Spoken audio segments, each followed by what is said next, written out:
ভয়কে জয় করা। জাদুর বনে তখন রাত নেমেছে।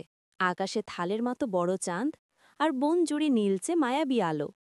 কিন্তু বনের সবচেয়ে সাহসী আর চঞ্চল টিগো আজ তার গুহার এক কোণে লেপের নিচে গুটিসুটি মেরে লুকিয়ে আছে। তার বড় বড় মায়াবী চোখ দুটো ভয়ে ছলছল করছে। হঠাৎ জানলার ফোকর দিয়ে মিকো এক লাফে ভেতরে ঢুকল। সে লেজ দুলিয়ে বলল, কিরে টিগো, আজ দৌড়াদৌড়ি করবি না? টিগো কাঁপা গলায় ফিসফিস করে বলল, চুপ, একদম শব্দ করবি না মিকো। ওই দেখ, গুহার বাইরে গাছের আড়ালে এক বিশাল কালো দৈত্য হাত নাড়ছে। মিকো তাকিয়ে দেখল সত্যি এক লম্বা কালো ছায়া নড়াচড়া করছে। সেও ভয়ে টিগোর পিছনে লুকোলো। ঠিক তখনই ডানা ঝাপটে সেখানে হাজির হলো জ্ঞানী অলো।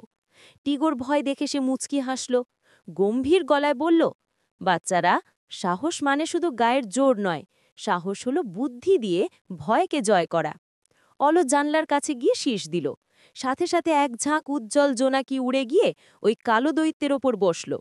জোনাকির আলোয় দেখা গেল ওটা কোনো দৈত্য নয়, বাতাসের দোলায় নড়তে থাকা একটা বড় কলাগাছের পাতা। অলো বুঝিয়ে বলল, দেখলে তো, চাঁদের আলোর পথে গাছটা দাঁড়িয়েছিল বলেই এই কালো ছায়া তৈরি হয়েছে। একে বলে বিজ্ঞান, ভূত নয়। টিখো তার ভুল বুঝতে পেরে লজ্জায় জিভ কাটল এবং শেষে খিলখিল করে হেসে উঠল। সে বুঝল, না জেনে ভয় পাওয়ায় আসল বোকামি। সেই রাতে টিগো আর মিকো চাঁদের আলোয় নির্ভয় খেলতে লাগল। মনে রেখো, অন্ধকার বা অজানা জিনিস দেখে ভয় পাওয়া উচিত নয়। সঠিক জ্ঞান আর বুদ্ধি দিয়ে সেই ভয়কে জয় করতে হয়।